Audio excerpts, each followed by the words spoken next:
Hello, कैसे हैं आप सब लोग। स्वागत है आपका हमारे यूट्यूब चैनल में। और हमने जो है 5 लेक्चर ले चुके हैं अपवर्तन के, और जो मतलब ऑप्टिक्स के आज ये 6ठा लेक्चर है, लेक्चर नंबर 6। आज हम इसमें पढ़ेंगे उत्तल पृष्ठ द्वारा अपवर्तन का सूत्र। किसका पढ़ेंगे? उत्तल पृष्ठ द्वारा अपवर्तन का सूत्र। तो देखिएगा, ये बहुत ही ज़्यादा इम्पॉर्टेंट है, पेपर में आपको बहुत ज़्यादा ही पूछा जाता है।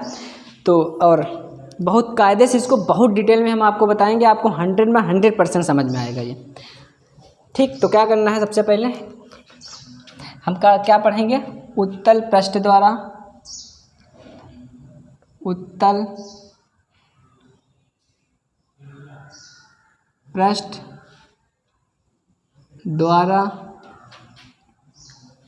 अपवर्तन का सूत्र। समझ गए? तो देखिएगा, और देखिएगा एक बात हमने बना ली है, ये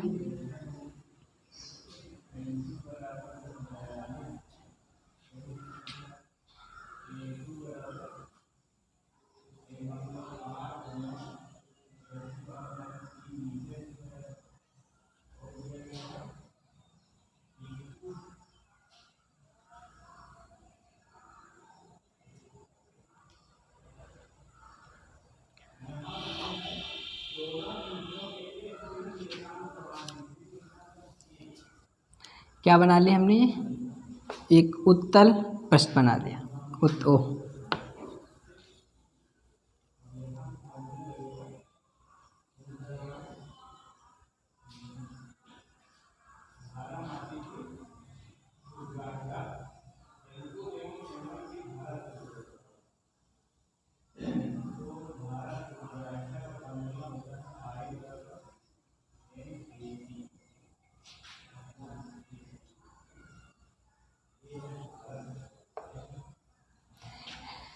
तो ये हमने एक उत्तल पृष्ठ बना लिया। क्या बना लिया?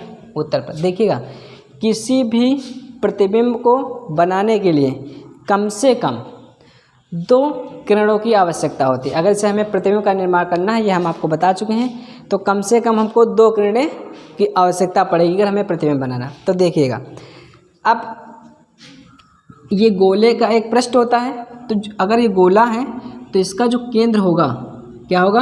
केंद्र वो यहाँ कहीं पे होगा। ठीक, अब देखिएगा करना क्या है, एक जो किरण हमने बताई थी, अगर प्रकाशीय केंद्र से डालेंगे तो वो जैसे ही जाती वैसे ही सीधी चली जाएगी, जैसे जाएगी वैसे ही वापस आ जाती। तो एक हमने मान लिया कि यहाँ पे कहीं पे एक वस्तु रखी होगी, और ये एक प्रकाश की किरण गई सीधे वक्रता केंद्र से। कहाँ चले गई? वक्रता केंद्र। यहाँ पे हमने मान लिया एक वस्तु रखी थी ओ। कौन से रखी थी? एक वो, ये एक ऑब्जेक्ट है, एक वस्तु ओ यहाँ पर क्या करें? रखी है। अब जब इससे प्रकाश की किरण गई तो ये सीधे चली गई वक्रता केंद्र। कैसे चली गई? सीधे। बात समझ में आई? सीधे। कैसे आ गई है? सीधे। तो ये वक्रता केंद्र होगा यहाँ पर सी। थोड़ा बड़ा बढ़ाते हैं, ये हो गया आपका सी। तो इससे वस्तु चली प्रकाश की किरण ऐसे, ये ऐसे जा रहे सीधे। समझ गए? अब एक जो प्रकाश की किरण होगी उसको हम क्या करेंगे? इस पृष्ठ पर ये आपतित करा दी। समझ गए? इधर आपका ये N1 माध्यम है, मतलब विरल। कौन सा है? विरल। इधर आपका ये कौन सा है? N2 माध्यम, मतलब सघन। कौन सा माध्यम है ये? सघन माध्यम। अब हमने आपको एक बात बताई थी। क्या बताई थी? हमने कहा था अब हमको एक लंब की आवश्यकता होगी। क्या होगी? एक लंब। अब हमने बताया था कि जैसे अगर ये मान लिया क्या है, एक वृत्त है, तो वृत्त के केंद्र से सी से, वृत्त के केंद्र सी से अगर हम परिधि पर क्या होता है? सब ये लंब होता है। क्या होता है? सब ये लंब होता है। तो हम क्या करेंगे, इस पर एक सीधा, जस्ट बिल्कुल सीधा हमने क्या करेंगे, ये हम ये एक लंब डाल दिया। क्या किया हमने? ये हमने क्या किया? एक लंब डाल दिया। बात समझ में आई? ठीक। अब देखिए, जब वो प्रकाश की किरण होगी, क्या होगी? वो सघन है, इधर N2 माध्यम मान लिया ये सघन। अब ये प्रकाश की किरण गई थी दूसरी, पहली गई C से, अब ये दूसरी जाएगी तो जब ये सघन माध्यम है, कौन सा माध्यम है सर? सघन है। मैं बना देता हूँ, ये सब कौन सा माध्यम है? सघन माध्यम है। ठीक, ये कौन सा माध्यम है? सब सघन माध्यम। तो अभिलंब की ओर क्या होगी? वो अभिलंब की ओर झुकेगी। क्या होगी? अभिलंब की ओर झुक जाएगी। समझ में? तो ये जो प्रकाश की किरण ऐसे ना जाकर कैसे चले जाएगी? ऐसे। ये जो हमने क्या करेंगे, इसको आगे बढ़ा दिया। तो मान लिया ये एक बिंदु, यहाँ पर इसको क्या हुई? काट गई। तो इस बिंदु पर ये बन गया है क्या आपका? प्रतिबिंब आई। बात समझ? ये प्रकाश की किरण ऐसे जा रही थी, सीधे ऐसे चली जाएगी सेंटर से, बिल्कुल सेम। तो इस बिंदु पर ये दो किरणें काट गई, तो इस बिंदु पर इस वस्तु का क्या बन गया? ये एक प्रतिबिंब बन गया। आप समझ में आए? अब हम क्या करेंगे, इस बिंदु से एक अभिलंब डालेंगे, मतलब ये तो एक लंब हो गया। इस बिंदु से हम एक ये ऐसे,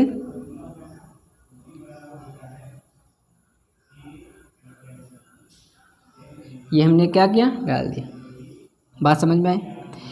ये देखो, बात ये है, जिस बिंदु पर प्रकाश किरणें पृष्ठ पर आपतित होंगी उस बिंदु को हम क्या कहेंगे? आपतन बिंदु। आपतन बिंदु पर खींचे गए लंब को ही क्या कहोगे? तो ये आपका क्या हो गया? अभिलंब। ये आपकी अपवर्तित किरण हो गई। ये कौन सी किरण है? अपवर्तित किरण। बात समझ में आई इतनी? अब देखिएगा, इसको हम एक बिंदु मान लिया, ये हो गया M। क्या हो गया? ये M। इसको हमने एक बिंदु N मान लिया। क्या मान लिया? M। तो इस पे लंबवत हो गया। ठीक, इतना आपतन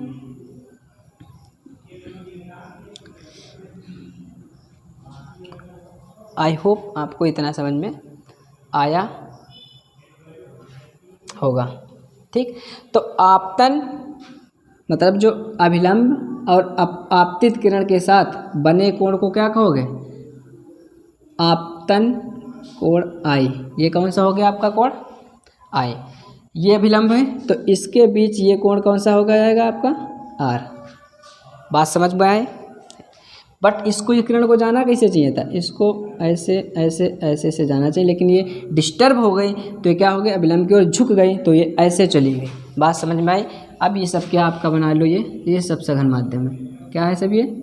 ये सब जितना भी है सब सघन माध्यम है। ये हो गया आपका चित्र बन गया। बात समझ में? अब देखो, हम जो है ये सब कोण मान लेंगे। क्या मान लेंगे? कोण। इसको हमने, इस कोण को क्या मान लिया? कुछ भी मान सकते हो अपनी मर्जी से। हमने इसको मान लिया अल्फा, इसको मान लिया बीटा, इसको मान लिया हमने गामा।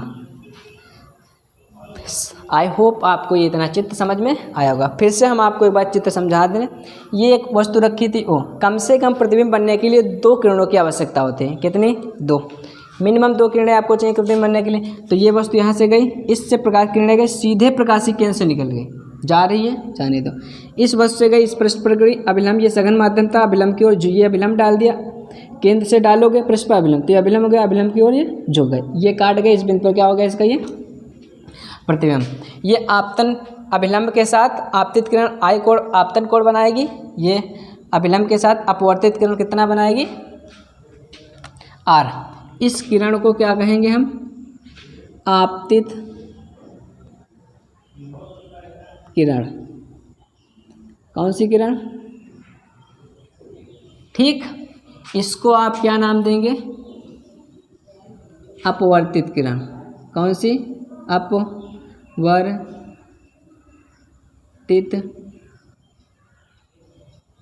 किरण। बस ये आपका हो गया।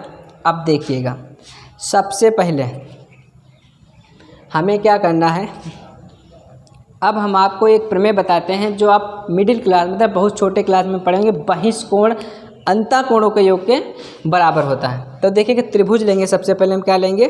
त्रिभुज। देखिएगा, हम जो त्रिभुज लेंगे, देखो OMC में, किस में लेंगे? त्रिभुज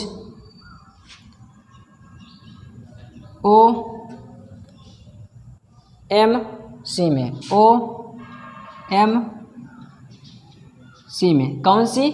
बहिष्कोण अंतः कोणों को योग के बराबर होता है। मतलब कहने का मतलब ये है, देखिएगा ये जो इसका चित्र ये बना है ये वाला, ये कुछ ऐसे ऐसे ऐसे बना है। तो बहिष्कोण कितना है आपका? जैसे मान लिया ये हमारा x हो गया, ये y हो गया, ये हमने z मान लिया, तो ये बहिष्कोण है बाहर वाला, तो z क्या होगा? x plus y।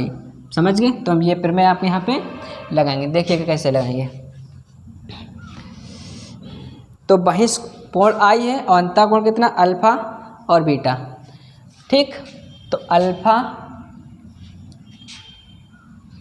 Plus beta बराबर क्या हो गया? I। क्या हो गया? I।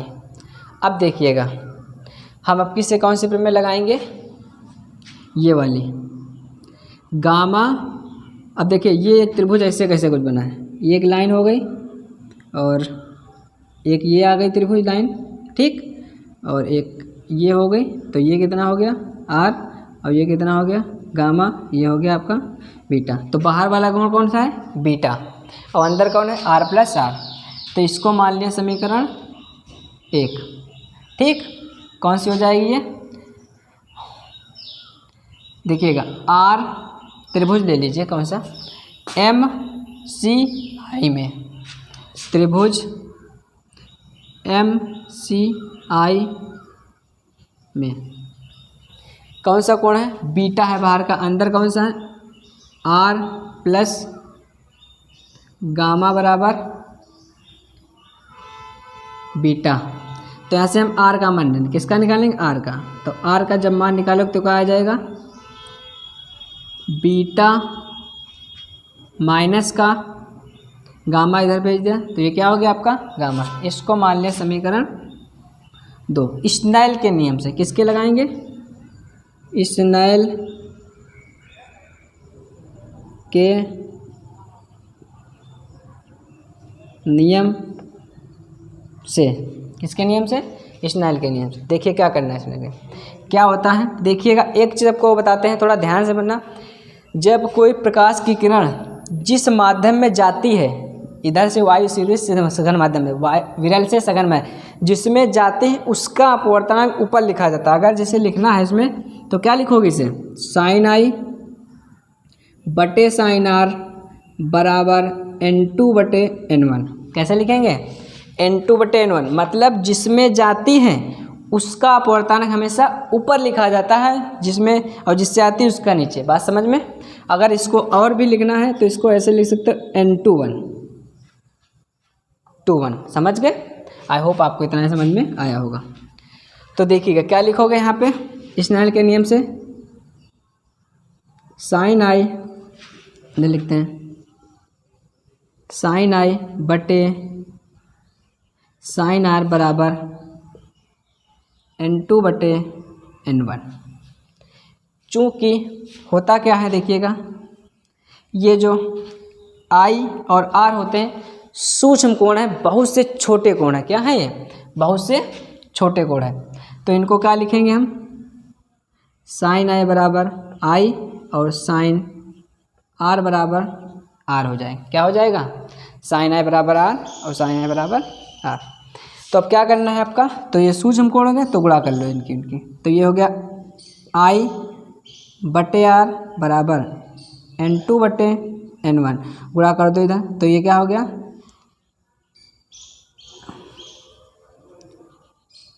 N1 I बराबर N2 R। समझ गए? अब क्या करना है आपको? ये I और R के मान इसमें रखने पर समीकरण इसको क्या मान लो? 3। तो लिखना क्या है? I कामा R के मान समीकरण 3 में रखने पर, आगे समझना अपना। तो जो I है इनके मान क्या करें? यहाँ पर रखेंगे। देखिएगा तो N1 ब्रैकेट में क्या हो जाएगी? अल्फ़ा प्लस बीटा बराबर N2 ब्रैकेट में बीटा माइनस गामा। ठीक, एक बार इसको क्या कर लीजिए, गुणा कर लेते हैं हम इसको। तो ये क्या हो जाएगा, N1 alpha plus N2 beta, N1 होगा ना यहाँ पे, हाँ, बराबर N2 beta minus N2 gamma. हो गया। इसको उठा के हम ज़रा यहाँ पे लाते हैं, इसको समीकरण ज़रा छोटी सी बनाते हैं, एक हो गया। ठीक, इसको उठा के यहाँ पे लिखेंगे तो ये क्या हो जाएगा, देखिएगा,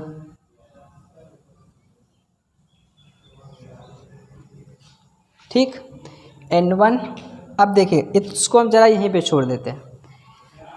अब देखिएगा हम क्या करेंगे, यहाँ से थोड़ा tan अल्फ़ा निकाल, हम अल्फ़ा बीटा के क्या करेंगे, अभी मान निकालेंगे। यहाँ पे क्या निकालेंगे, अल्फ़ा बीटा के मान। ठीक, तो देखिएगा अल्फ़ा बीटा गामा ये सब सूक्ष्म कोण है, मतलब जो होता है अल्फ़ा बराबर हम क्या लेंगे, देखिएगा अल्फ़ा बराबर tan अल्फ़ा, इसकी ऊंचाई हमने क्या मान ली है, h है क्या, और बीटा बराबर tan बीटा, गामा बराबर tan गामा। अब देखिएगा आपको बताएं हम, जब हम tan अल्फ़ा बराबर अल्फ़ा मान सकते तो अल्फ़ा बराबर भी क्या हम कर सकते, tan अल्फ़ा, ये आपस में चेंज होते रहते हैं, सूक्ष्म कोण है, तो अल्फ़ा को हम tan अल्फ़ा, बीटा को या tan बीटा है तो उसको बीटा सिर्फ लिखा जा सकता है। तो समझ गए, आई होप आपको इतना समझ में आएगा। तो हम सबसे पहले tan अल्फ़ा निकालेंगे, क्या निकालेंगे, tan अल्फ़ा। देखिएगा tan अल्फ़ा क्या होता है, लंब बटे आधार, क्या होगा, लंब इसका कितना है, h, कितना है, h, तो ये हो गया आपका h बटे, सभी दूरियां ध्रुव से नापोगे, यहाँ पे एक बिंदु इसका क्या होगा, p होगा, कभी का n, हम ये बहुत समीप होता है आपके तो p भी लिख सकते हैं, चाहे n को n या p को आपस में कभी भी अगर ज़रूरत पड़ेगी तो इसको हम सेम बिंदु मान सकते हैं। बात समझ में आई, ठीक। तो यहाँ तक की क्या होगा ये, अब देखिएगा p से नापोगे तो इतनी दूरी क्या हो जाएगी आपकी, ये u, वो भी काहे का, माइनस का। ठीक, यहाँ से यहाँ तक की जो दूरी होगी आपकी वो कितनी होगी,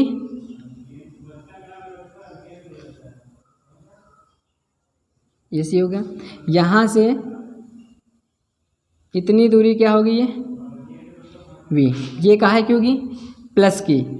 जो दूरी प्रकाश किरण की दिशा में नापी जाती हैं वो प्लस ली जाती हैं, जो प्रकाश से विपरीत दिशा में नापी जाती है उनको माइनस लेगा। अब एक और दूसरा तरीका होता है, चतुर्थांश से इस अक्ष में जाओगे तो प्लस, इधर जाओगे तो माइनस, इसको मान लिया करो मेन, इस बिंदु को क्या मान लिया, ये मेन हो गया, तो इधर माइनस इधर प्लस।